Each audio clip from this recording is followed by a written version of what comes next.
Tender పెట్టి sanction చేసుకోవడం కూడా కష్టం మన నాయకుడికి. మనం చేస్తే దానికి మాట్లాడటం, చేయనప్పుడు సైలెంట్గానే ఉండాలి. నవరాత్రాలు మూసుకొని సైలెంట్గా ఉంటే గౌరవం ఉంటుంది. అది లేకుండా తుతుతు అంటే నా దగ్గర ఒకటి చెప్తే 4 చెప్తాను, సాక్ష్యాధారాలతో చెప్తాను. నేను ఏం చేయలేదు, నేనేం చేశాను కాబట్టి నా జోలికి ఊరికే రావద్దని కూడా వాళ్ళకి చెప్తున్నాను. సో కళ్యాణ మండపం కూడా చాలా పెద్దది కట్టాం. వడమాలపేటలో ఒక చాలా పెద్ద కళ్యాణ మండపం కట్టాం, మీరందరూ కూడా చూశారు. పుత్తూరుని రెనోవేట్ చేశారు. సో ఏమిటో ఎవరు నన్ను అడగల, నా బాధ్యతగా నేను అనుకున్నా. ఎక్కడెక్కడో పిచ్చాటూరుకో, పల్లి పట్టుకో, తిరుపతికో ఎందుకు వెళ్ళటం మన వాళ్ళు. మనం టీటీడీలో గట్టిగా మాట్లాడి మనం తెచ్చి కట్టాలి అని అది కట్టడం జరిగింది. అలాగే దేశమ్మ టెంపుల్ మీ అందరికీ తెలుసు, కళ్ళకి సంబంధించిన అమ్మవారు. జగనన్నకి ఈ బంతి పూలు వేసి కళ్ళల్లో మీకు ఒకసారి ఇదే ఉంటుంది తెలుసు కదా, అద్దాలు వేసుకుంటున్నాం. అప్పుడు మొక్కున్నాం అన్న వస్తే ఆ టెంపుల్కి తీసుకెళ్ళాలి అని. అన్న పాదయాత్ర వచ్చినప్పుడు దేశమ్మ టెంపుల్కి వచ్చారు, అక్కడ కళ్ళల్లో తీర్థం వేస్తారు, వేయించుకున్నారు. చెప్పాను ఈ టెంపుల్ గొప్పతనం ఏంటి, ఇది మనం కట్టాలి. చాలా చిన్న టెంపుల్, చాలా టౌన్లో ఉంది. వర్షం వస్తే మొత్తం పడిపోయేది. ఎవరు మన అడగలేదు, మనమే చేసాం. అమ్మవారు మనతో చేయించుకున్నారు. ఎంత పెద్ద టెంపుల్, ఎంత హైట్లో, ఇంకా ఎన్ని సంవత్సరాలైనా కూడా ఉండిపోయే విధంగా కుంభాభిషేకం చేసి బ్రహ్మాండంగా చేయించుకుంది అమ్మవారు. అది కూడా చేసి ఇచ్చాం. అలా చెప్పుకుంటూ పోతే చాలా ఉన్నాయి. ఇంకా చిన్న చిన్న గుళ్ళు అయితే మన టీటీడీ నుంచి చాలా కట్టించాం. రాముల వారి టెంపుల్స్ కానీ, ఎస్సీ కాలనీ కానీ, ఏఏడబ్ల్యూలో కానీ, ఎస్టీ కాలనీలో కానీ అన్ని కళ్ళ ముందు ఉంటాయి. ఎక్కడ కావాలో మనం చూపిస్తాం. ఎక్కడ ఉన్నాయంటే నేను చూపిస్తాను, వెళ్ళి చూస్తే చాలు. అలాగే అన్ని పిహెచ్సిలు వడమాలపేట నుంచి విజయపురం వరకు అన్ని పిహెచ్సిలు రెనోవేట్ చేసి అన్ని రకాల ఫెసిలిటీస్ అందించాం. ఈరోజు వీళ్ళ గవర్నమెంట్ వచ్చాక ట్యాబ్లెట్లు లేవు. ఎంత సిగ్గుచేటంటే ట్యాబ్లెట్లు లేవు, ఇంజక్షన్లు లేవు. ఏదైనా చూడాలంటే మీరు కొనుక్కొస్తే ఇంజక్షన్ వేస్తాం, మీరు కొనుక్కొస్తే చూస్తాం. మీ కోట్లు వేసేది మేము కొనుక్కొచ్చుకునేదానిక, లేదా ప్రభుత్వం ఇవ్వాల్సిన బాధ్యత ఉందా? మనం ఎలా చేయగలిగాం జగనన్న ద్వారా? మీరెందుకు మీ సీఎంకి చెప్పి చేయించుకోలేకపోతున్నారని ఈ ఎమ్మెల్యేని ఎంపీని అడుగుతున్నాం. సో వీళ్ళకి మనుషులతో మాట్లాడే టైం లేదు, మనుషులకి పని చేసే టైం లేదు. ఎంతసేపు ఒక డిపార్ట్మెంట్ చిన్నబాబు గారు చూసుకుంటారు, కలెక్షన్లు చేయటం ఈ ఎమ్మెల్యే గారికి ఇవ్వటం. ఇంకో డిపార్ట్మెంట్ ఉంది, ఆయన పేరు ఏదో చెప్తారు, బాల గోపాల్ అంట. ఆయన ఒక డిపార్ట్మెంట్, క్వారీలు ఇవి ఎలా కొండలు కరగదీస్తున్నారో మీరు చూడండి. గతంలో మనం చేయకపోయినా తప్పు ఏదో జరిగిపోయినట్టు వాళ్ళ పచ్చపత్రికలు ఎక్కువ ఉన్నాయి, పచ్చజనం ఎక్కువ ఉన్నాయి చెప్పారు. మన గవర్నమెంట్లో ఎక్కడ చేశాం, ఎంత చేశాం, ఈ రోజు ఎంత చేశారు, ఎవరు చేశారు లెక్కలు తీయండి. అభివృద్ధి కానీ అవినీతి కానీ తెలిసిపోతుంది కదా. ఎన్ని రోజులు ప్రజలతో ఉన్నాం, ఎన్ని అభివృద్ధి కార్యక్రమాలు చేశారు, ఎన్ని వెల్ఫేర్ కార్యక్రమాలు మీరు ఇచ్చిన వాగ్దానాలు చేశారో ఆ 5 సంవత్సరాలు, ఈ 2 సంవత్సరాలు చూస్తేనే తెలిసిపోతుంది కదా కూటమి ప్రభుత్వం ఏంటో. సో ఇవన్నీ కూడా మనం ప్రజల్లోకి తీసుకెళ్ళాలి. అప్పుడు మనకి టైం లేదు, మనకి జనాలకి ఇవ్వటమే సరిపోయింది. ఇవ్వటం కట్టడం. ఎవరికి ఊపిరి పీల్చుకునే టైం లేదు, జనాలకు చెప్పే టైం లేదు. ఇప్పుడు మనకి సఫిషియంట్ టైం ఉంది. వీడు చెయ్యడు, వీడు చేసే ఉద్దేశం కూడా లేదనేది మనకు తెలుస్తుంది, చంద్రబాబు నుంచి ఇక్కడ ఉన్న కరోనా ఫేస్ వరకు. సో మన ప్రభుత్వంలో జగన్ గారి నుంచి మనము ఫుల్ టైం ప్రజల కోసమే పనిచేసిన విధం ఏమేమి చేస్తామనేది తెలియచేసి మళ్ళీ వైఎస్ఆర్సీపీ జెండాని ఎగరేస్తారు అని మిమ్మల్ని అందరినీ కూడా మనస్ఫూర్తిగా కోరుకుంటూ సెలవు తీసుకుంటున్నారు. సో మీరందరూ కూడా పార్టీకి కానీ మాకు కానీ చెడ్డ పేరు తీసుకురాకుండా సక్సెస్ఫుల్గా 5 years పూర్తి చేసినందుకు చిన్న ఒక సన్మానము మీ అందరికి కూడా ఒక ఆడపడుచుగా పసుపు కుంకుమతో కడుపు నిండా భోజనం పెట్టాలని పిలవడం జరిగింది. అందరూ వచ్చినందుకు చాలా thanks. Thank you so much. YSR Congress పార్టీకి సిన్సియర్గా మీటింగ్ వచ్చినా, ధర్నాకు వచ్చినా, మాట్లాడినా వాళ్ళ బ్యాక్గ్రౌండ్ ఎదుగుతారు. వాళ్ళ ఇంట్లో ఎవరన్నా గవర్నమెంట్ ఉద్యోగం ఉందా, లేదా వాళ్ళ ఇంట్లో వాళ్ళు ఎవరన్నా మున్సిపాలిటీలో పనిచేస్తున్నారా, లేదా వాళ్ళ ఇంట్లో ఏమైనా రేషన్ షాప్ ఉందా, ఇట్లా ఏ విధంగా వాళ్ళని నొక్కాలి, ఏ విధంగా కేసులు పెట్టాలి అఫీషియల్ని పెట్టి బెదిరించాలి. ఎంత సిగ్గులేని జన్మ అంటే ఈ ఎమ్మెల్యేది. వాడికి మాట్లాడడానికి మాటలు రాదు, ఫేస్ వాల్యూ లేదు. ఎంతసేపు పోలీసుల్ని, మున్సిపల్ కమిషనర్లని, ఎంఆర్ఓల్ని, ఎంపీడీఓల్ని ముందు పట్టుకొని అందరినీ బెదిరించుకోవడం తప్ప ఏమీ చేయట్లేదు. దీనివల్ల ఏమవుతుంది? కాన్స్టిట్యున్సీ డెవలప్ కాకుండా అలాగే ఉండిపోతుంది తప్ప ఏమీ లేదు. మన వాళ్ళు 2 ఏళ్లుగా ఈరోజు బాడీ ఉన్నా కూడా పనులు చేయలేకుండా ఎక్కడ మంచి పేరు వాళ్ళు చేయరు, పని చేయలేదు. సో ఇవన్నీ కూడా ప్రజలు గమనించాలి. వీటిని మీరందరూ కూడా ప్రజల్లోకి తీసుకువెళ్ళి, జగన్మోహన్ రెడ్డి గారు ముఖ్యమంత్రిగా ఉన్నప్పుడు, ఇక్కడ మనం ఎమ్మెల్యేగా ఉన్నప్పుడే పుత్తూరులో కానీ, నగిరిలో కానీ, విజయపురంలో కానీ, నిండ్రులో కానీ, అలాగే వడమాలపేటలో కానీ ప్రజలు కోరుకున్నవన్నీ కూడా మనం చేయగలిగినాము అన్న విషయం ప్రూఫ్తో కూడా చూపించండి. మనమేం మాటలు అవసరం లేదు. తెలుగుదేశం, జనసేన లాగా ఈరోజు జనసేనలో ఎంత దిగజారిపోయారంటే ఎప్పుడు భారతమ్మ గురించి అడుగుతారు. ఎక్కడ భారతమ్మ, ఎక్కడ భారతమ్మ? భారతమ్మ ఎప్పుడు రావాలో అప్పుడు వస్తూనే ఉంది. సంక్రాంతికి వస్తారు, ఉగాదికి వస్తారు. నేను అడిగింది ఏంటి? ఎప్పుడు అడుగుతారు కదా, మా వదిన చూడండి మా అన్నతో లక్షణంగా వచ్చి భగవంతుడికి పూజ చేయడమే కాకుండా రాష్ట్ర ప్రజలందరూ బాగుండాలని అన్న ద్వారా ఎలా శుభాకాంక్షలు తెలియజేశారు. అలాంటప్పుడు తెలుగు వాళ్ళై ఉండి తెలుగు న్యూ ఇయర్ ఉగాదికి అధికారంలో ఉన్న చంద్రబాబు నాయుడు కానీ, పవన్ కళ్యాణ్ కానీ, మిగతా మంత్రులు కానీ ఎందుకు వాళ్ళ భార్యా సమేతంగా వాళ్ళు కార్యక్రమాలు చేసి, అంటే పూజలు చేసి ఈ రాష్ట్ర ప్రజలు బాగుండాలి, వాళ్ళ నియోజకవర్గ ప్రజలు బాగుండాలని ఎందుకు శుభాకాంక్షలు చెప్పలేదు అని అడిగాను. ముఖ్యంగా చైర్మన్ బిఆర్ నాయుడు కొండ మీద పంచాంగ శ్రవణం పెట్టి భార్య సమేతంగా రాష్ట్ర ప్రజలందరూ బాగుండాలని భగవంతుడిని కోరుకోవాల్సిన బాధ్యత ఉన్న వ్యక్తి కనీసం ఆంధ్రప్రదేశ్ లో లేరు వీళ్ళెవరు, ఒక చంద్రబాబు నాయుడు తప్ప. అది నేను అడిగితే దానికి సమాధానం చెప్పేవాడు లేడు. తెలుగుదేశం, జనసేనలో ఎప్పుడు సమాధానం చెప్పరు. స్క్రాప్ ఉంటారు కదా, క్యారెక్టర్ లేని స్క్రాప్ అందరినీ తీసుకొచ్చి వాళ్ళతో ప్రెస్ మీట్ పెట్టి ఇష్టం వచ్చినట్టు మాట్లాడటం. అలా మాట్లాడటం వల్ల వాళ్ళు వాళ్ళ పార్టీ చులకనైపోతుంది తప్ప మరోటి కాదు. మీరు ఎన్ని చేసినా ఈరోజు మేము ఇంత స్థాయికి ఎదగగలిగామంటే ఒక మాట చెప్తే ఆ మాట మీద నిలబడతాం. ప్రజల కోసం ఎంత దూరమైనా పోరాటం చేస్తాం. ప్రజలకి మంచి జరగాలని మేము వెళ్ళిన ప్రతి గుడిలో కూడా కోరుకుంటాం. కాబట్టి ప్రజలు మమ్మల్ని ఆశీర్వదిస్తున్నారు. కులాలు, మతాలకు అతీతంగా మా వెనక వస్తే మీకు తెలుస్తుంది. ఏ జిల్లాకి వెళ్ళినా, ఏ కార్యక్రమానికి వెళ్ళినా, ఏ గుడికి వెళ్ళినా, ఏ పెళ్లికి వెళ్ళినా ఏ విధంగా అభిమానిస్తున్నారు అంటే, ఈ విధంగా ఎందుకు అభిమానిస్తారంటే వాళ్ళ కోసం మేము ఫైట్ చేస్తున్నాం. కాబట్టి మీరెవరో స్క్రాప్ని, చెత్తని పెట్టి ప్రెస్ మీట్లు పెడితే వాళ్ళ బతుకులు ఏ విధంగా బయటకు వచ్చి సస్పెండ్ అయ్యే పరిస్థితి వస్తుందో మీరే చూస్తున్నారు. ఈరోజు జనసేన పార్టీ, అది జనసేననా కామసేననా కాదు. దాంట్లో ఎంతసేపు అసెంబ్లీలో కూర్చొని రాసలీలలు చేయటం, మన దగ్గర పనిచేసే వాళ్ళ ఏమంటారు వాళ్ళని ఎలా చంపేశారు. ఆవిడ ఎంత ఓవర్ యాక్షన్ చేసిందో మీ అందరు గతంలో వీడియో చూస్తే తెలుస్తుంది. భారతమ్మని, రోజమ్మని తిట్టాలంటే ముందుండేది ఆవిడ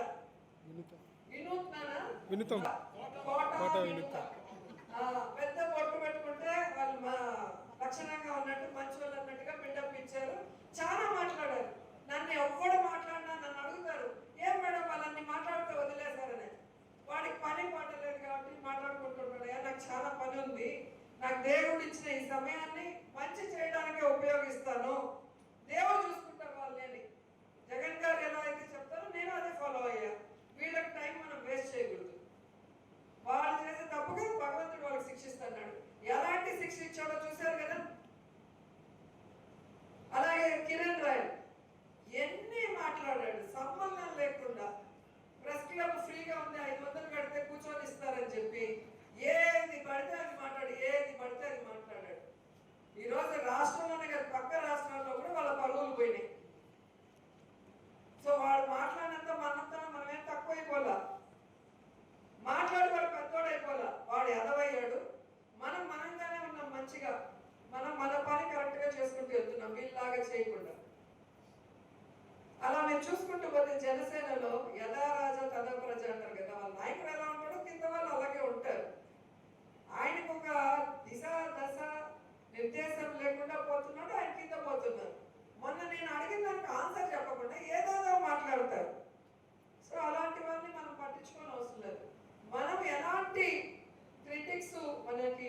చెప్తారు కదా, నిజమైన క్రిటిక్స్ ఉంటారు. మన తప్పుల్ని అంటే రాజకీయంగా మనం చేసే తప్పుల్ని ఇలా సరిదిద్దండి, ఈ పని ఇలా చేయండి, ఇలా చేస్తుంటే బాగుండని నిజంగా మనం మంచి కోరి చెప్పే క్రిటిసిజం ఏదైనా కూడా మనం తీసుకోవాలి. తీసుకొని అది చేసినప్పుడే మనం మనిషిగా లీడర్గా ఎదిగే అవకాశం ఉంటుంది, సరిదిద్దుకున్నప్పుడే. సో లైఫ్లో మనం కూడా తెలియక రాజకీయాల్లో చాలా తప్పులు చేసి ఉంటాం. వాటిని సర్దుకుంటూ సరిదిద్దుకుంటూ ముందుకు వెళ్ళాం కాబట్టి ఈరోజు ఒక టాప్ పొలిటీషియన్గా నిలబడగలిగాం. వీళ్ళు ఇలా మొరుగుతూ ఉన్నారు కాబట్టి వీళ్ళు జైల్లో పాలవటమో లేదా అవమాన పాలవటమో లేదా కింద స్క్రాప్గానే ఉంటారు. వాళ్ళకి టైం వేస్ట్ చేయొద్దండి. ఈ రోజు నుంచి మా పదవి అయిపోయింది, ఇంకా మనకేం పని లేదనేది లేదు. ఇప్పుడే మీకు ఫుల్ టైం పని స్టార్ట్ అయ్యింది. సో ఈ రోజు నుంచి మీ వార్డులలో మీరు మొత్తం తిరగనవసరం లేదు. కాన్స్టిట్యున్సీ జగన్ గారి మీద ప్రేమ, నా మీద ప్రేమ ఉన్న ప్రతి ఒక్కరు కూడా మీ వార్డులో మీకు వీలైనప్పుడు మీరు కలిసినప్పుడు ఈ వార్డులో జనంకి జగన్ ఏం చేశాడు, రోజమ్మ ఏం చేసింది, మీ ద్వారా మీరే చేయాలి. అక్కడ ఎవరు అన్న నాకు ఇచ్చినా నేను మీకే ఇవ్వాలి. సో ఇది ఒక system, stream line. So Jagan గారు రోజమ్మ ద్వారా మీరు ఆ వార్డులో వాళ్ళకి ఏం చేశారు, మీ ఓన్గా మీరేం చేశారు అనేది మీరు తెలియజేస్తే ఈ రోజు ప్రభుత్వంలో అధికారం రావడానికి అబద్ధాలు చెప్పడం తప్ప ఏమీ చేయకుండా మిమ్మల్ని ఎలా అవమానం చేశారు, ఎలా అప్పుల పాలు చేశారు అనేది అక్కడ ఉన్న వాళ్ళు మీరు తెలియజేస్తే అది చాలు. ఎవరి పంచాయతీలో వాళ్ళు, ఎవరి వార్డులో వాళ్ళు, చిన్న పరిధి అక్కడ వరకు మీరు చేయగలిగితే ఓవరాల్ స్టేట్ లో ఒక వేవ్. మళ్ళీ జగన్ గారు ముఖ్యమంత్రి అవుతారు. ఇక్కడ మళ్ళీ మన ఎమ్మెల్యేగా గెలిచి మళ్ళీ మీ అందరి ద్వారా మన మున్సిపాలిటీలు, మన మండలాలు, మన గ్రామాలని, వార్డులని మనం డెవలప్ చేసుకునే అవకాశం ఉంటుంది. కాబట్టి ఇది మాకు మీరు చేసే చాలా పెద్ద హెల్ప్. అక్కడ ఉన్న రిజర్వేషన్స్ బట్టి మీరు నిల్చోవచ్చు, లేదా మీ అందరూ కూర్చొని ఎవరినైతే నిల్చోబెడతారో వాళ్ళు నిల్చోబెడతారు.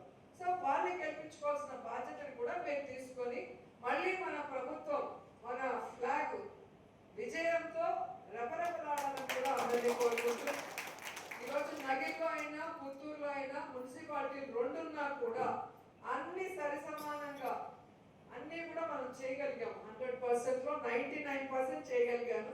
సో మళ్ళీ మనకి భగవంతుడు ఆశీర్వదించి అధికారం ఇస్తారు. ఇచ్చిన రోజు బ్యాలెన్స్ వర్క్స్ కూడా పూర్తి చేద్దామని కూడా ఈ సందర్భంగా తెలియజేస్తున్నాం. విజయవంతంగా 5 సంవత్సరాల కాలం జగన్మోహన్ రెడ్డి గారి ఆశీర్వాదంతో ఇక్కడ ప్రజల కోరిక మేరకు వాళ్ళు కోరుకున్నవన్నీ కూడా నేను ఏది చెప్పినా కూడా మీరందరూ కూడా తూచా తప్పకుండా మీ వార్డ్స్ లో డెవలప్మెంట్ చేసి ఈరోజు మన అందరూ కూడా ప్రజల చేత శభాష్ అనిపించుకున్నాం. నేనైతే ప్రభుత్వం ఉన్నప్పుడు ఒక ఎమ్మెల్యేగా, మంత్రిగా మీ అందరి సహకారంతో పుత్తూరు మున్సిపాలిటీలో దాదాపుగా 99% అన్ని చేయగలిగానని మనస్ఫూర్తిగా నమ్ముతున్నాను. సంతోషంగా కూడా ఉన్నాను. ఎందుకంటే అంతకుముందు మీ అందరికీ తెలుసు, యోధాన యోధులు పుత్తూరులో కానీ నగిరిలో కానీ దాదాపుగా 35-40 సంవత్సరాలు రాజకీయాల్లో ఉన్నవాళ్ళు, గెలిచిన వాళ్ళు, ప్రభుత్వంలో ఉన్నవాళ్ళు. సో వాళ్ళు ఎవరు చేయలేనిది మనకున్న తక్కువ సమయంలో 2 సంవత్సరాలు కోవిడ్ లో పోయినా, కోవిడ్ లో కూడా మొదటి కోవిడ్ లో ఇక్కడే ఇంట్లో కూర్చొని మనం ఏ విధంగా పరుగులు తీస్తూ అఫీషియల్స్ కి అండగా నిలబడి వారితో ప్రజలకి సర్వీస్ చేయిస్తూ వారికి కావాల్సిన అన్ని కూడా మనం దగ్గర నుండి మన సొంత ఖర్చులతో చేయడం జరిగింది. ఎందుకంటే అప్పుడు హోటల్స్ కూడా లేవు. ఆఫీసర్లకి వైరస్ అంటే భయం. మేమే వాళ్ళతో పాటు ఉండి స్ప్రే చేసే దగ్గర నుంచి ఆ పేషెంట్స్ ఉన్న చోటికి వెళ్ళి వాళ్ళకి ఇవ్వాల్సిన మందుల దగ్గర నుంచి అందరినీ కూడా ఎంకరేజ్ చేస్తూ ధైర్యం చెప్పాము. 5 మండలాలు, 2 మున్సిపాలిటీ ఆఫీషియల్స్, పోలీసులు కానీ, మున్సిపాలిటీ వాళ్ళకి కానీ, ఆశా వర్కర్లకు కానీ, వాలంటీర్స్ కి కావాల్సిన సరుకులతో, భోజనాలతో కూడా మనం అందుబాటులోకి ఇచ్చాము. ఎందుకంటే మన నగిరి నియోజకవర్గంలో ఉన్న ప్రజల్ని కాపాడుకోవాల్సిన బాధ్యత ప్రజాప్రతినిధులుగా మనందరి మీద ఉంది అని నమ్మాను. కాబట్టి ఆ రోజు అందరి సహకారంతో నేను సక్సెస్ఫుల్ గా చేయగలిగాను. మిగతా 3 సంవత్సరాల్లో మీరు చూస్తే 30-40 సంవత్సరాల్లో సీనియర్స్ చేయలేని మనం చేశామని గర్వంగా చెప్పగలం. పుత్తూరు విషయమే తీసుకోండి. ఒక షాదీ మహల్ తెలుగుదేశం పార్టీ కట్టగలిగిందా? లేదు. రాష్ట్రంలోనే హైయెస్ట్ అమౌంట్ తీసుకొచ్చి ఈరోజు అద్భుతమైన తాజ్ మహల్ లాంటి ఒక అందమైన ఒక కళ్యాణ మండపం. ఎందుకంటే ప్రతి ఒక్కరికి కూడా వారి జీవితంలో బెస్ట్ మెమరీ అనేది పెళ్లి. ఆ పెళ్లి ఆల్బమ్ కానీ ఆ పెళ్లి జరిగిన ప్లేస్ కానీ వాళ్ళు మర్చిపోలేదు. సో అలా ప్రతి ఒక్కరు కూడా పెళ్లి చేసుకునే దానికి షాదీ మహల్ని కట్టి ఇవ్వడం జరిగింది. దాన్ని ఇంతవరకు ఓపెన్ చేయకుండా దాంట్లో పెళ్లిళ్ళు చేసుకుంటే ఎక్కడ రోజమ్మకి వైఎస్ఆర్ కాంగ్రెస్ పార్టీకి పేరు వస్తుందని దాన్ని రన్నింగ్ చేయకుండా చేస్తుంటే మన కౌన్సిలర్లు, చైర్మన్, వైస్ చైర్మన్లు కలెక్టర్ గారికి చెప్పి కలెక్టర్ గారి ద్వారా కమిషనర్ కి కూడా చివాట్లు వేయించి అప్పటికి చేయకపోతే అతన్ని సరెండర్ కూడా చేశాం. కానీ ఇప్పటి వరకు కలెక్టర్ గారు దాన్ని పట్టించుకోకపోవడం అనేది ఆయన ఒకసారి మళ్ళీ దీన్ని ఆలోచించాలి. కలెక్టర్ అనే వాళ్ళు రాజకీయాలకు అతీతంగా ఉండాలి. ప్రజల కోసం ప్రభుత్వ ధనంతో కట్టిన ప్రతి ఒక్కటి కూడా ప్రజలకి అందుబాటులో తీసుకోవాల్సిన బాధ్యత కలెక్టర్ గారికి ఉంది. అలాంటి కలెక్టర్ దాన్ని యూస్ లోకి తీసుకొస్తారని మనస్ఫూర్తిగా నమ్ముతూ మళ్ళీ ఇంకోసారికి ఆయనకి రిమైండర్ ఇవ్వడానికి మేమందరం కూడా వెళ్తామని కూడా ఈ సందర్భంగా తెలియజేసుకుంటున్నాం. అలాగే బ్రతికినంత కాలం గౌరవంగా బ్రతకడం కాదు, చనిపోయాక కూడా గౌరవంగా దహన కార్యక్రమాలు జరగాలి. ఎందుకంటే ఆల్మోస్ట్ ఈరోజు శ్మశానాలకు వెళ్ళాలి అంటే ల్యాండ్స్ ఉండవు, ఉన్న చోట రోడ్డు ఉండదు, వాసన వస్తుంది, అక్కడ 10 నిమిషాలు కూర్చోవాలి అంటే కూడా పూజ చేసేదానికి ఇబ్బంది పడే పరిస్థితి. అలాంటిది రాకూడదని నగిరి, పుత్తూరులో 2 చోట్ల కూడా మన వైఎస్ఆర్ కాంగ్రెస్ పార్టీ ఎంపీలతో మాట్లాడి ఒక్కొక్క చోట 1.5 కోటికి పైగా ఈరోజు తీసుకొచ్చి ఎలక్ట్రిక్ రిమినేషన్ అక్కడ జరుగుతూ అసలు ప్రతి ఒక్కరు కూడా అక్కడ కూర్చొని ప్రశాంతంగా కార్యక్రమాలు చేసుకొని గౌరవంగా వెళ్ళే కార్యక్రమం మనం చేయగలిగాం. మన ఎంపీని మనం అడిగాం కాబట్టి మనకి ఎంపీలు చేశారు. ఎక్కడా కూడా మనం అడగకపోతే ఎవరు చేయరు, మనం వెళ్ళి అడగాలి. మా నియోజకవర్గంలో ఈ సమస్య ఉంది, దీనికి ఫండ్ మీ ఎంపీ లాట్స్ నుంచి ఇస్తే మేము మా ప్రజలకి మంచి చేయగలము అనేది మనం వాళ్ళకి చెప్పడం ద్వారా వాళ్ళు మనకి చేసి ఇవ్వడం మీ అందరూ కూడా గమనించాలి. సో ఆ చేసిన ఎంపీలందరికీ కూడా మనస్ఫూర్తిగా కృతజ్ఞతలు తెలియజేసుకుంటున్నాం. అలాగే మేము తోపులం తురుములను చెప్పుకునే గత పాలకులు కానీ ఇప్పుడున్న తెలివి తక్కువ ఎదవ కానీ ఇంతవరకు ఎందుకు అర్బన్ హెల్త్ సెంటర్ ని కట్టలేకపోయారని నేను అడుగుతున్నా. ఎందుకు రెంటెడ్ దాంట్లో చిన్న దాంట్లో పెట్టుకొని ఉన్నారని నేను అడుగుతున్నా. ఎందుకంటే నేను మొదటిసారి ప్రభుత్వంలో ఉన్నా, 2 ఏళ్ళు కోవిడ్ పోయినా, 3 ఏళ్ళే నాకున్న టైం. ఆ 3 ఏళ్లలో 4 అర్బన్ హెల్త్ సెంటర్లు మనం కట్టగలిగాం. మెయిన్ 100 పడకల హాస్పిటల్ ని మనం మొత్తం రెనోవేట్ చేసి ఆక్సిజన్ ప్లాంట్స్ కానీ, రోడ్డు కానీ, వాళ్ళకి కావాల్సిన తాగునీరు కానీ, డయాలసిస్ సెంటర్ కానీ, డెలివరీ కానీ, ఇయర్ ఆపరేషన్స్ కానీ దేనికి కూడా తిరుపతికి వెళ్ళాల్సిన అవసరం లేకుండా మనం అన్ని చేసి ఇవ్వడం జరిగింది. అపోజిషన్ లో ఉన్నప్పుడు పుత్తూరులో ఎమ్మెల్యేగా నేను అసెంబ్లీలో ఫైట్ చేసి ఆ హాస్పిటల్ కూడా రెనోవేట్ చేయించడం జరిగింది. మరి వాళ్ళ నాన్న కానీ ఇప్పుడున్న మన కరోనా ఫేస్ కానీ ఎందుకు చేయలేకపోయిందని నేను అడుగుతున్నా. ఆవు అంటే మైక్ ఎత్తుకొని మాట్లాడతాడు కదా, పచ్చ ఛానళ్ళు ఉన్నాయి, పచ్చ పత్రికలు ఉన్నాయని నోటికి వచ్చింది తుతు తుతు తుతు అని మాట్లాడటం కూడా చేత కాకుండా మాట్లాడతాడు.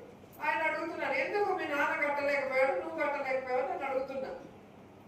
ఈ ఎలక్ట్రిక్ రిమినేషన్ కానీ, ఈ అర్బన్ హెల్త్ సెంటర్లు కానీ, ఈ హాస్పిటల్ రెనోవేషన్లు కానీ, ముఖ్యంగా పాలిటెక్నిక్ కాలేజ్ దాదాపుగా పుత్తూరులో మీరే కదా ఉన్నారు, ఆల్ పార్టీస్ లో ఉన్నారు, అధికారంలో ఉన్నారు. ఎందుకు కట్టలేకపోయారు పాలిటెక్నిక్ కాలేజ్ నాకు చెప్పాలి.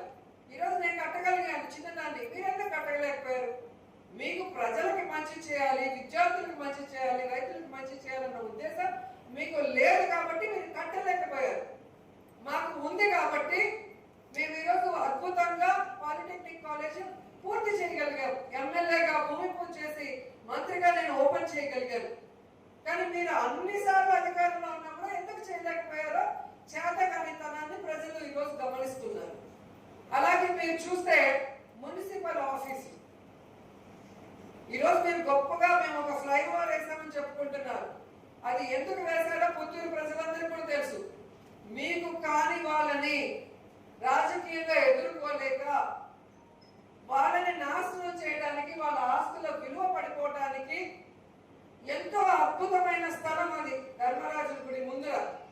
అసలు వ్యాపారం కానీ, అసలు ఆ టెంపుల్ కానీ, అక్కడ అంతా కూడా పుత్తూరు మొత్తం అక్కడే అందంగా ఉండే స్థానాన్ని ఒక ఫ్లైఓవర్ పేరు వేసి మీరు కాంట్రాక్ట్ లో డబ్బులు దోచుకుంటూ మీకు అపోజిషన్ లో ఉన్న లీడర్ల ఆస్తుల విలువను తగ్గించడానికి చేశారు తప్ప ఆ బ్రిడ్జ్ వల్ల ఏమైనా ఉపయోగం ఉందా? దాని బదులు ఎన్ని చేసి ఉండొచ్చు మేము చేసిన వాటిలో అడుగుతున్నా. మున్సిపాలిటీ చేశారు. మున్సిపాలిటీకి ఉండాల్సిన అన్ని హక్కులు ఉన్నాయా పుత్తూరుకి? ఎన్ని వార్డ్స్ ఇంకా రోడ్లు లేకుండా, డ్రైన్లు లేకుండా, తాగే నీళ్లు లేకుండా ఉన్న వార్డులు ఉన్నాయి. మన కౌన్సిలర్లు ఇప్పుడే మాట్లాడారు. ఆ వార్డులన్నింటినీ ఈరోజు ఎలా మేము అభివృద్ధి చేయగలిగాం, మీరు ఎందుకు చేయలేకపోయారు? ఈరోజు పార్కు ఉండాల్సిన ఒక మున్సిపాలిటీకి ఒక పార్క్ అనేది ఖచ్చితంగా ఉండాలి. ఎందుకు కట్టలేకపోయారు? ఈరోజు మేము ఎలా కట్టగలిగాం? తుడా ఫండ్స్ తీసుకొచ్చి అద్భుతమైన పార్క్ కట్టాం. ఈరోజు పెద్దవాళ్ళ నుంచి చిన్న పిల్లల వరకు, పిల్లలు ఆడుకోవడానికి, మహిళలు వాకింగ్ చేయడానికి, పెద్దవాళ్ళు కూడా కూర్చొని కాలక్షేపం చేస్తూ వాళ్ళు వాకింగ్ చేసుకోవడానికి, యువత జిమ్ చేసుకోవడానికి, ఇవన్నీ మేము ప్రజలకి మంచి చేయాలి అన్న మనసున్న వాళ్ళు. జగన్మోహన్ రెడ్డి దగ్గర ఇవన్నీ మేము నేర్చుకున్నాం. ఎలాగైతే జగన్ వాళ్ళ నాన్న గురించి చెప్తారో, నాన్నలాగా ప్రతి ఒక్కరి గుండెల్లో నేను నిలిచిపోవాలి, ఆ విధంగా పరిపాలిస్తానని ఎప్పుడు జగన్ గారు చెప్తారు. వారిని చూసి మేము ఇన్స్పైర్ అయ్యి మనం అధికారంలో ఉన్నప్పుడు మన వల్ల ఏ పనైనా కూడా, ఎంత దూరమైనా ఎవరినైనా కూడా ఇవ్వగలిగితే, ఎంపీలు కానీ, తుడా కానీ, లేదా గవర్నమెంట్ లో ఉన్న మినిస్ట్రీల నుంచి కానీ మనం తీసుకొచ్చి చెయ్యాలి అని ఈ నగిరి నియోజకవర్గానికి ఎన్ని రకాల ఫండ్స్ తో అభివృద్ధి చేశామో మీరు ఒకసారి గమనిస్తే, ఈ ప్రజలు దీని గురించి తెలుసుకుంటే ఇప్పుడున్న వాళ్ళని కానీ, గతంలో వాళ్ళని కానీ అసహించుకునే పరిస్థితి. ఎందుకంటే అధికారం లేదు, మాకు అధికారం లేదు, చేయలేకపోయాం. అధికారం ఉంటే దీనికి ఫండ్ లేదు, చేయలేకపోయాం. మనం అధికారంలో లేనప్పుడు అపోజిషన్ ఎమ్మెల్యేగా మనం పుత్తూరు హాస్పిటల్, ఈ ప్రజలు దీని గురించి తెలుసుకుంటే ఇప్పుడున్న వాళ్ళని కానీ, గతంలో వాళ్ళని కానీ అసహించుకునే పరిస్థితి. ఎందుకంటే అధికారం లేదు, మాకు అధికారం లేదు, చేయలేకపోయాం. అధికారం ఉంటే దీనికి ఫండ్ లేదు, చేయలేకపోయాం. మనం అధికారంలో లేనప్పుడు అపోజిషన్ ఎమ్మెల్యేగా మనం పుత్తూరు హాస్పిటల్ గురించి అసెంబ్లీలో మనం అక్కడ ఏమంటారు స్పీకర్తో మాట్లాడి ఫైల్ ఇచ్చి, అక్కడి నుంచి మన ఆరోగ్య శాఖ మంత్రి అప్పుడు బీజేపీ వ్యక్తి ఉంటే ఆయనకు ఇచ్చి చేయించాం. అది కూడా మనకి 9 కోట్లు శాంక్షన్ అయితే చాలా పెద్ద హాస్పిటల్ మనం కట్టాలి గోవిందపాలెంలో. అది కూడా మనకి పేరు వచ్చేస్తుందని వాళ్ళ ప్రభుత్వంలో ఉన్న వాళ్ళందరికీ కూడా లెటర్లు, ఫోన్లు పెట్టి ఆ 9 కోట్లని సత్యవేడకు తరలించి మనకి 1.5 కోట్ల లోపలే ఇచ్చి అక్కడ కూడా మనకి వెన్నుపోటు పొడిచారు. వాళ్ళు అనుకున్నారు రోజమ్మకి వెన్నుపోటు పొడిచాము అనుకున్నారు, కానీ పుత్తూరు ప్రజలకి వెన్నుపోటు పొడిచారు తెలుగుదేశం పార్టీ వాళ్ళు. ఈ రోజున్న ఎమ్మెల్యే అప్పుడున్న వాళ్ళ నాన్న. లేకపోతే 9 కోట్లు ఉంటే ఎంత మంచి హాస్పిటల్ మనం నిర్మించి ఉంటాము. మనకి 3.5 ఎకరా స్థలం ఉన్నా కూడా ఆ రోజు చేయలేని పరిస్థితి. అందుకే ఉన్న 1.5 కోటితో పాత హాస్పిటల్ ని మనం రెనోవేట్ చేశాము ఒక అపోజిషన్ ఎమ్మెల్యేగా అన్న విషయాన్ని కూడా మీ అందరికీ తెలియజేస్తున్నాం.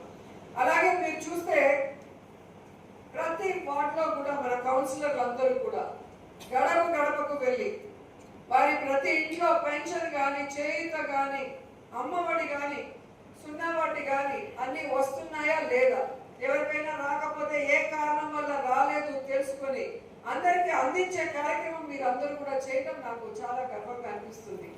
ఎందుకంటే ఈరోజు ఇంత చేసినా ఎందుకు ఓడిపోయారని సిగ్గు లేకుండా మాట్లాడతాడు మళ్ళీ తుత్తు అని ఇప్పుడున్న ఎమ్మెల్యే.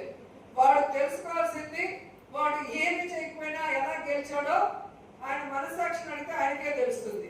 ఎందుకంటే నాకు లోకేష్ చెప్పాడు, మనం డబ్బులు పంచిన అవసరం లేదు, ప్రజల్ని మాట్లాడాల్సిన అవసరం లేదు, లీడర్లకి గౌరవం ఇచ్చాల్సిన అవసరం లేదు, మనం 30,000తో గెలుస్తున్నామని ఎన్నికల ముందే చెప్పాడు అంటే వాళ్ళు ఈవీఎంల మ్యానిపులేషన్, ఈవీఎంలతో ఎలా దొంగలు ఆడారో ఆయన అందరికీ చెప్పిన విషయం మీకు కూడా తెలుసుంటుంది. మీ మండలాల్లో కూడా మాట్లాడుకుని ఉంటారు కాబట్టి. సో ఈరోజు గెలుపు ఓటములు అనేది మీరు మార్చుండొచ్చేమో కానీ ప్రజల్లో జగనన్నకి, ఇక్కడ రోజమ్మకి కౌన్సిలర్లుగా మీకు వైఎస్ఆర్ కాంగ్రెస్ పార్టీకే ఇప్పటికి కూడా వార్డులలో కానీ గ్రామాల్లోకి వెళ్తే ప్రజలు ఆశీర్వదిస్తున్నారు. మళ్ళీ మనం రావాలని ప్రజలు మనస్ఫూర్తిగా కోరుకుంటున్నారు. ఎందుకు చెప్తున్నానంటే ఈరోజు ఏ గ్రామంకి వెళ్ళినా, ఏ వార్డుకి వెళ్ళినా కూడా కుప్పలు తప్పలుగా కష్టాలు చెప్తారు. జగనన్న ఉన్నప్పుడు, మీరు కౌన్సిలర్గా ఉన్నప్పుడు మీరే మా ఇంటికి వచ్చి ఏం కావాలి అని అడిగి అప్లోడ్ చేసి ₹1 కమిషన్ లేకుండా ఫ్రీగా చేసి పెట్టేవాళ్ళు. ఈరోజు పెన్షన్ కోసం గంటలు గంటలు ఎండలో నిలబడాలి, రేషన్ కోసం గంటలు గంటలు రోజులు రోజులు నించోవాలి. ఇక అమ్మఒడి చూస్తే అరాకొర, రైతు భరోసా లేదు. రైతుకి ఈరోజు ప్రకృతి వైపరీత్యం వస్తే నష్టపరిహారం లేదు, నిరుద్యోగికి ఉద్యోగం లేదు, నిరుద్యోగ వృత్తి లేదు.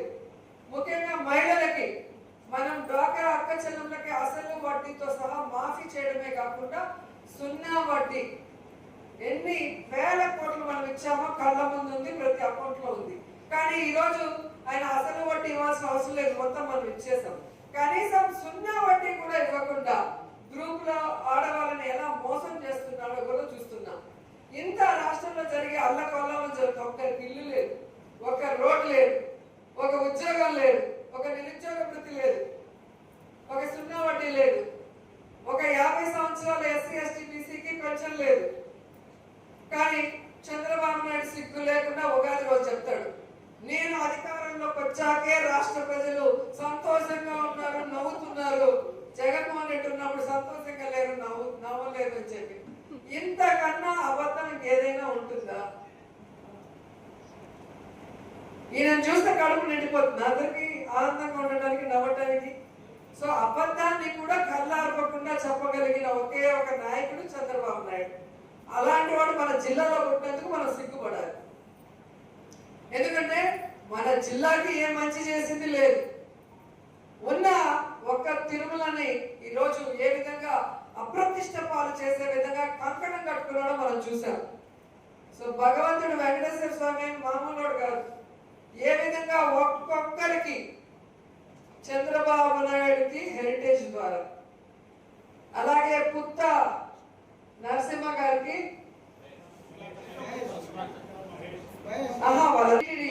సుధాకర్ గారు, ఆయనే ఫస్ట్ బోలే బాబా అని తీసుకొచ్చింది ఈ తిరుమలకి, ఫస్ట్ తీసుకొచ్చిన చైర్మన్.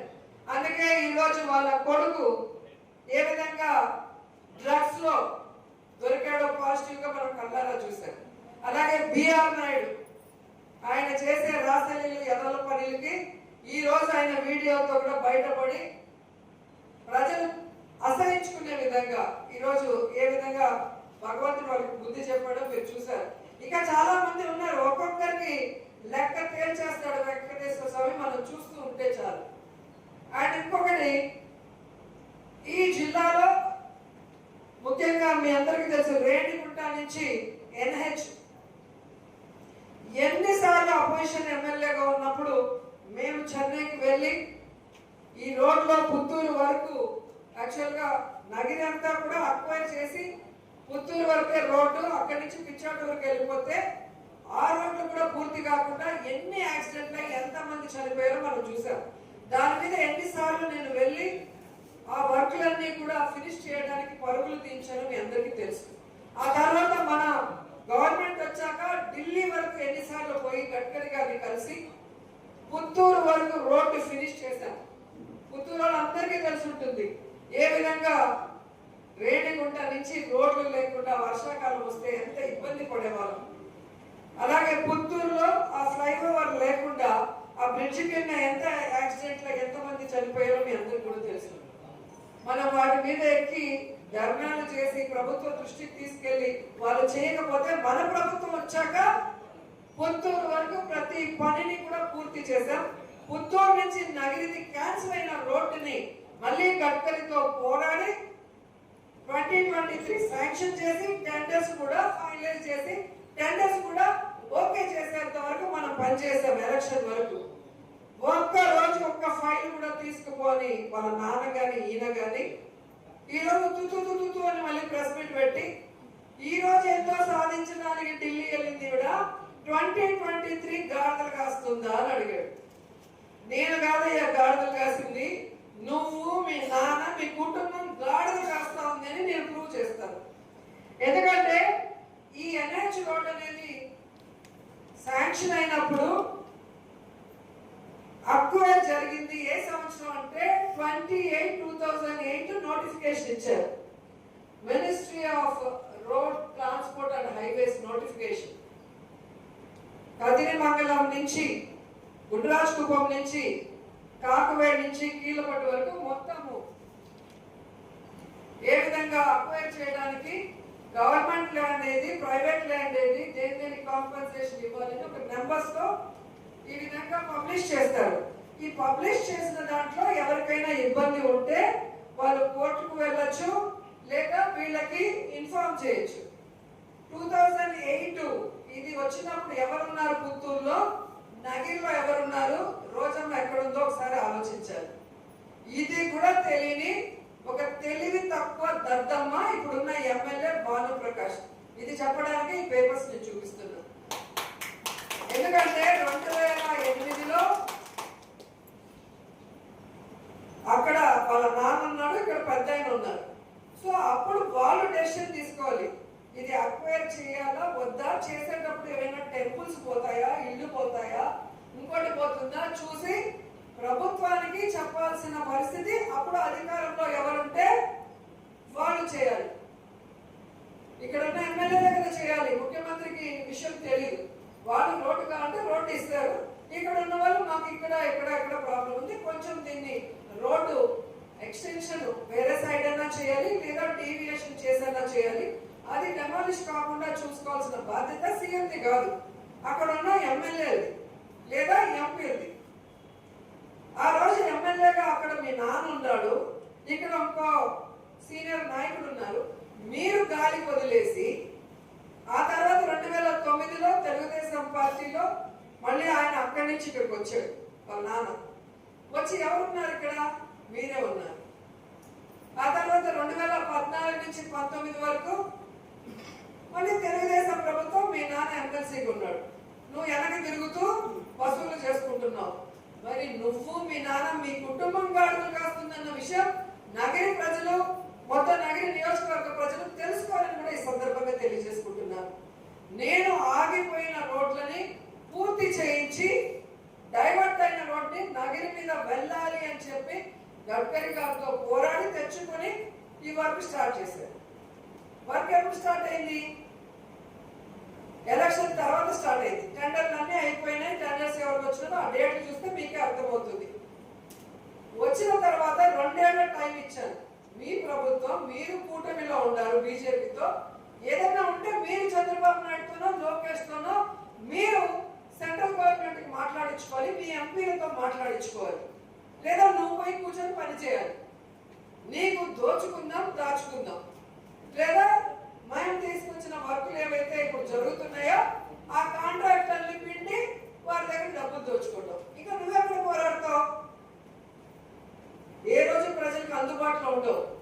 ఈ రోజు వరకు 2 ఏళ్లలో ఒక్క టెంపుల్ కానీ, ఒక పార్క్ కానీ, ఒక రోడ్డు కానీ, ఒక కాలేజ్ బిల్డింగ్ కానీ ఏమైనా తెచ్చారా? ఏది లేదు.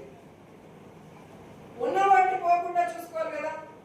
దాదాపుగా 600 సంవత్సరాలకు పైగా చరిత్ర కలిగిన కొండ చుట్టూని కాపాడాల్సిన బాధ్యత నీకుంటే, ఎమ్మెల్యే 2 సంవత్సరాలు పైగా అవుతుంటే ఇంతవరకు నువ్వు ప్రభుత్వంతో మాట్లాడుకొని సెంట్రల్ గవర్నమెంట్ తో మాట్లాడి ఆపించకుండా దాన్ని ఎప్పుడైతే డెమాలిష్ చేయడానికి వచ్చారో ఇమీడియట్ గా మా నాయకులు నాకు ఫోన్ చేశారు. అది కూడా నాకు ఎలా లక్కీగా తెలిసిందంటే అదే రోజు వైఎస్ఆర్ గారి స్టాచ్యూని కూడా షిఫ్ట్ చేస్తున్నారు కాబట్టి మొత్తం ప్రొక్లైనర్లు, జేసీబీలు అన్నీ వచ్చి ఈ 2ని రిమూవ్ చేస్తున్నారని నాకు ఫోన్ వచ్చింది. నేను ఎక్కడో ఉన్న దాన్ని 3 రోజులు ఆపి కోర్టుకు వెళ్ళి స్టే తెచ్చగలిగిన దాన్ని, తీసుకురాగలిగిన దాన్ని నువ్వు ఎందుకు చేయలేకపోయినావు? ఒక ఎమ్మెల్యేగా ఇక్కడ ఉన్న ఎంపీ ఎందుకు చేయలేకపోయాడని అడుగుతున్నా. అసలు మనకి ఎవరు ఎంపీయో నియోజకవర్గంలో సర్వే చేయండి, ఒక్కరికి కూడా తెలియదు. ఎమ్మెల్యే ఎలా ఉంటాడో 70% ప్రజలకు తెలియదు. నాయకుడు వాళ్ళ టీడీపీ నాయకుడికో లేదా మన వాళ్ళ ఫ్లెక్సీలు చూసుకొని తెలుసుకోవాలి తప్ప చేయాల్సిన బాధ్యతని మీరు చేయకుండా బాధ్యతగా మా ప్రభుత్వం లేకపోయినా, మేము కూటమిలో లేకపోయినా, నేను ఎమ్మెల్యే కాకపోయినా మా ఎంపీల ద్వారా అపాయింట్మెంట్ తీసుకొని వెళ్ళి ఫైట్ చేసి కష్టపడి తీసుకొస్తే అప్పుడేం గాడిదలు కాస్తున్నాను. అప్పుడు నేను ఉంటే కదా గాడిదలు కాయడానికి. మీరు గాడిదలు కాస్తుంటే అందరూ చూస్తూ ఉన్నారు. ఆ విషయం తెలుసుకోండి.